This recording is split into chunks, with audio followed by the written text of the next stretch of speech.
The loan officer slid the documents across the desk and said my daughter's name like it explained everything. I leaned forward before I meant to. There it was, her signature, then mine. Same line, same ink. On a decision I never agreed to. My mouth opened, but nothing came out. The air conditioner clicked on too loud, a sharp, cheap sound like it was trying to cover for him. "That can't be right," I said finally. My voice didn't shake. That surprised me. He didn't look up. "It matches the file. I didn't sign that," he sighed. Not rude, just tired. Like I was slowing him down. "Mrs. Caldwell, this loan was processed weeks ago." I felt something slide in my chest. Not panic. Something colder. "My name is Marianne Caldwell. I am 63 years old. I thought age came with clarity. I thought it came with being seen." He tapped the page where my name sat neat and obedient. "Your daughter handled the paperwork."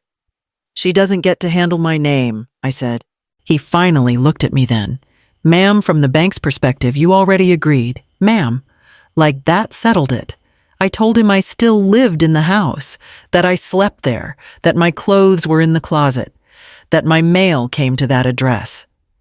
He nodded, typed something, and said none of that changed the authorization. I wasn't crying.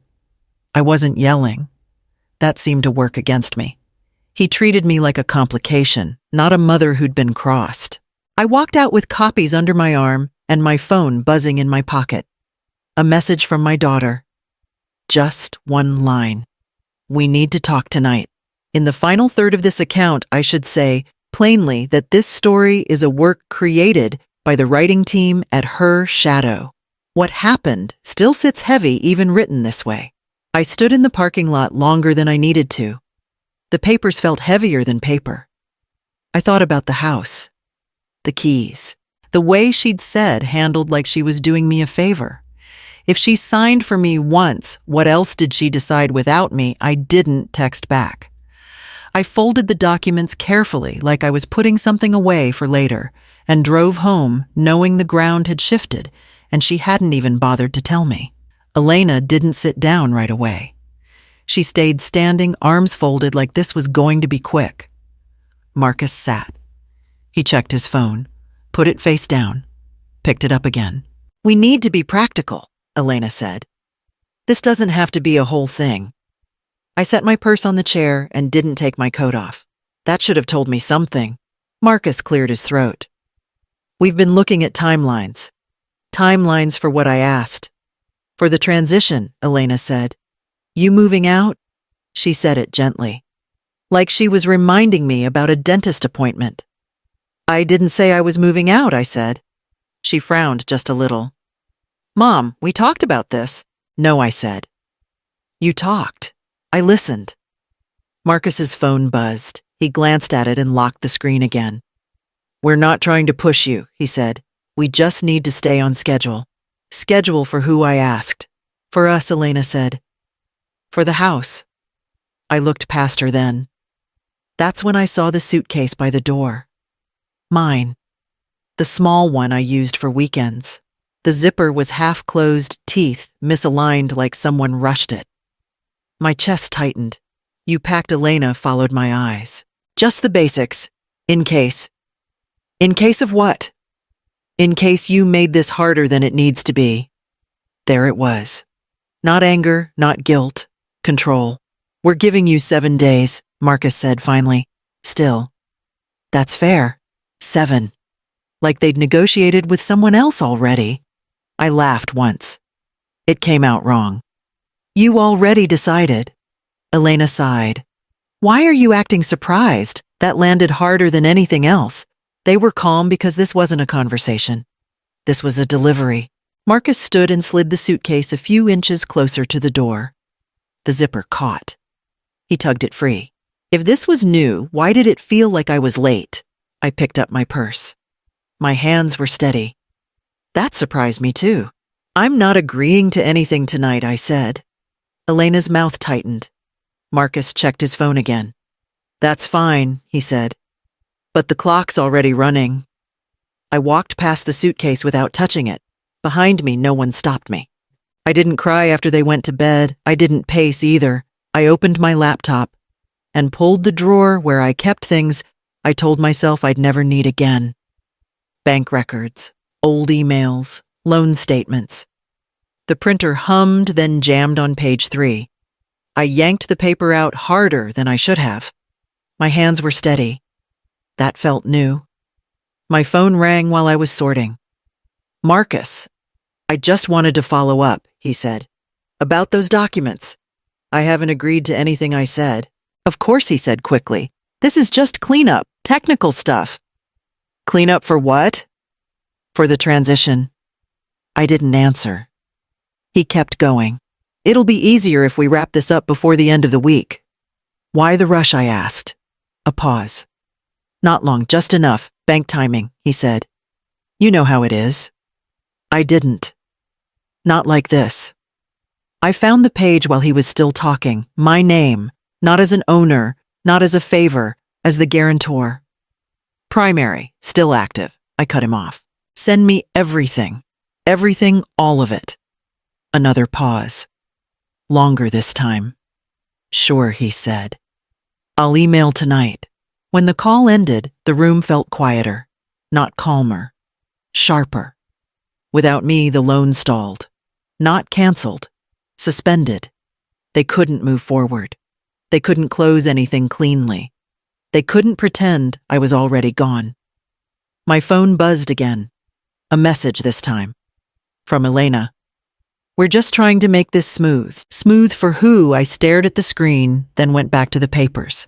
Dates, initials, places where I hadn't signed yet. Places they needed me.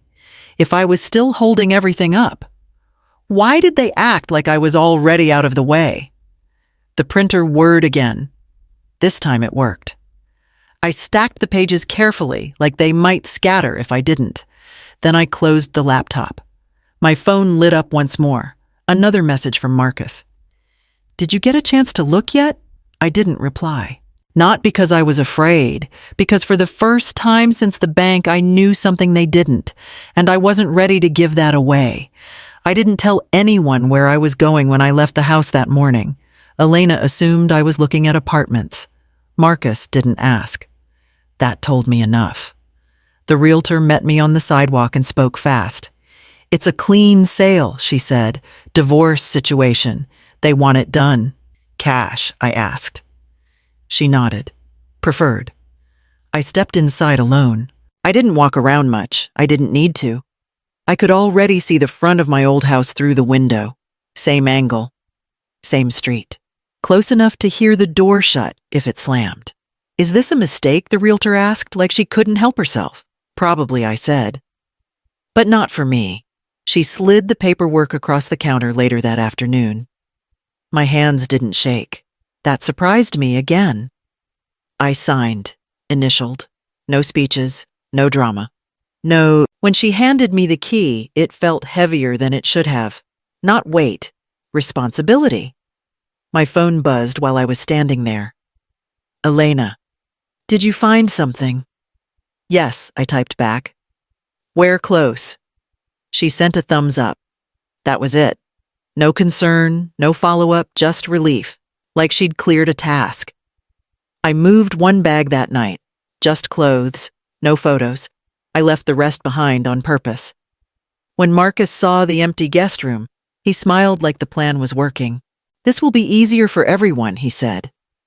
For you, I said. He didn't argue. I slept in the new place on a mattress on the floor. The house was quiet in a way that felt alert, not peaceful.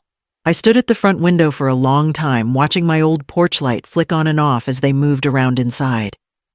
If leaving was supposed to make me smaller, why did I feel like I'd just taken up more space? The next morning, I carried the rest of my bags across the street. No boxes, no help. Elena didn't see me. Marcus didn't look up. I unlocked the door and stepped inside knowing they still thought I was gone, and letting them believe it a little longer. The moving truck pulled up just after 9. I recognized the sound before I saw it. That slow, irritated beeping as it backed into the driveway, over and over, like a warning no one listens to. I stepped out onto my new balcony with a mug I hadn't finished. Across the street, Marcus was already giving directions, hands moving like this was a job he'd practiced. Elena stood near the door, arms crossed, watching boxes come out of the house I'd slept in for decades. She looked up when she felt it. I don't know how else to explain it. She looked straight at me. Her face went still. Not angry, not shocked, just caught. For a second, neither of us moved. The truck kept beeping. A man carried out a lamp I remembered buying with cash after my first promotion. He almost dropped it. Marcus snapped something I couldn't hear. Elena lifted her hand and waved. Small, careful, like she wasn't sure she was allowed to. I didn't wave back. Marcus followed her gaze then. His smile slipped. Not all the way, just enough. He said something to the movers and checked his phone again. Too fast. Elena turned toward him and said something low. I saw her point. Not at me. At the house behind her. Like I was a detail she didn't want explained. Boxes kept coming. Chairs, dishes. Things that used to be mine now handled by strangers who didn't look at me once. I stood there longer than I meant to. Long enough for Elena to look up again. This time her mouth tightened. No wave. Just calculation. If this was supposed to feel like victory for them, why did it suddenly feel rushed? My phone buzzed, a message from Marcus. Hope you're settling in okay. I stared at it until the screen dimmed. Then I turned and went back inside, closing the door without locking it. Across the street, the truck finally went quiet. I poured the rest of the coffee down the sink, picked up my keys, and headed back out. There were still things in that house with my name on them, and they were starting to realize I hadn't gone far at all. Elena knocked this time. That alone felt like a shift. I just want to talk, she said when I opened the door. Her voice was softer than usual, measured. I hate how tense everything's been. I didn't invite her in right away. I waited. She noticed. I'm sorry if we moved too fast, she added. I should have checked in more. Checked in. Not asked, not listened. Checked in. Marcus's name popped up on my phone before I could respond. It vibrated on the counter. Then again, and again. I brought something Elena said, holding out a folder. Just a few things to sign, final stuff. Then we can all breathe. I flipped it open. Tabs, sticky notes, my name already printed in the corners. I'm not signing anything today, I said. Her smile held but thinner. It's really just to clean things up. Clean for who? For everyone, she said quickly. This way there's no confusion. My phone kept buzzing. I didn't look. I didn't need to. I need time, I said. Elena's eyes flicked to the folder, then back to my face. We don't really have time. That was the tell. Not panic. Pressure. I closed the folder and handed it back. Then, that sounds like your problem. She stood there recalculating. Marcus said you talked to a lawyer. Marcus talks too much. Her jaw tightened. He's just trying to protect us. From me. Silence. Not denial, just silence. After she left, I finally answered my phone. My lawyer didn't waste words. If you withdraw, he said, the loan doesn't disappear. It stalls. Everything gets reviewed. They lose momentum. And if I don't, they keep pretending you're already gone. I stared at the folder Elena forgot on the table. Her handwriting circled a line near the bottom. My signature spot. Was this an apology or a countdown with a smile? The phone vibrated again. Marcus, this time. Did Elena talk to you? I slid the folder into a drawer and shut it hard enough to feel it in my wrist. I typed one sentence back. I'm not signing anything. Across the street, their lights came on early. I watched from my window as shadows moved faster than usual. They were being nice because they were scared, and they were running out of time. We met at the dining table. Neutral ground. Elena chose the chair closest to the door. Marcus sat beside her pen, all ready in his hand. tapping without realizing it. I just want clarity, Elena said, so we can move forward. Marcus slid a folder toward me. Nothing to sign today, just talking. I didn't touch it. I've thought about it, I said. My voice sounded steadier than I felt. You can keep the house. Elena's shoulders dropped. Not slowly. All at once. Like she'd been holding something heavy and finally let it fall. Marcus smiled. Too fast. Too wide. That's generous, he said. Is it? I asked. Elena leaned forward. Mom, this means a lot. I knew you'd come around. Come around. Like this was a phase. I'm not moving back, I said. I'm done with that. That's fine, Marcus said quickly. Of course. We just wanted peace. Peace, the pen kept tapping. No one told him to stop. Elena reached for my hand. I pulled it back before she could touch me. She noticed. She didn't comment. So we're agreed, she said. We'll handle everything from here. Handle what I asked. The house, she said. The future. I nodded once. Slow. Deliberate. I let the silence stretch until Marcus shifted in his chair. What does surrender look like when it's fake? Elena exhaled again. Harder this time. Relief, but edged with something else. Impatience, maybe. Like she wanted the victory to hurry up and settle. Marcus closed the folder without opening it. I'll let the bank know we're good. You do that, I said. The pen finally stopped. Marcus tucked it into his pocket like the job was done. Elena stood and smiled softer now. Thank you, she said. Really. I stood too. You're welcome. They walked me to the door. No one asked if I was okay. No one asked what I needed. That was fine. I didn't offer. After they left, I sat back down alone. The chair was still warm from Elena. The folder was still on the table. I didn't open it. I picked up my phone and sent one message to my lawyer. I'm ready. Across the street, their lights stayed on late. They thought the story was over. The conference room was smaller than I expected. Elena sat stiff hands folded. Marcus leaned back like he'd already won. The banker set a folder between us and said my name first. We're here to confirm continuity, he said. So we can proceed. I'm here to end it, I said. Marcus laughed under his breath. Come on. I slid my chair closer to the table. I'm withdrawing my guarantee. The banker blinked. You're sure?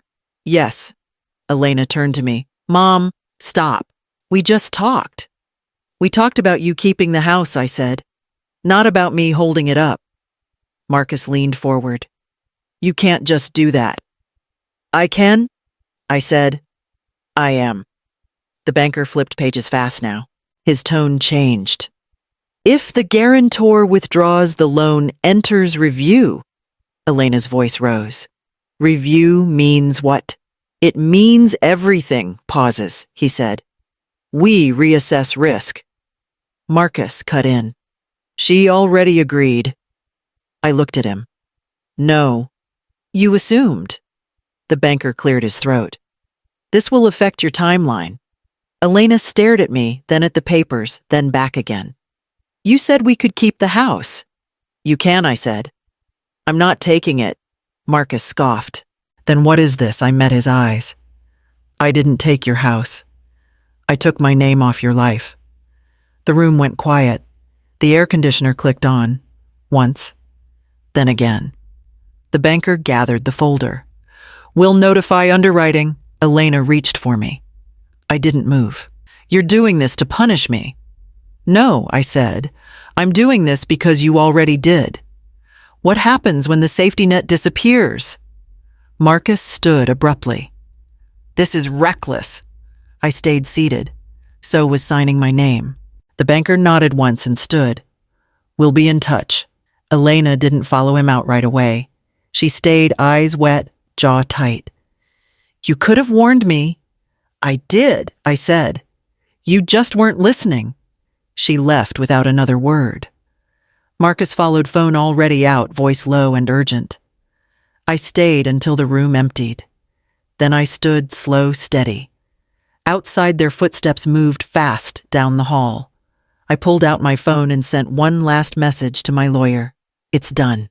Across the street, their lights flickered on before sunset. Elena showed up alone. No warning. No folder this time.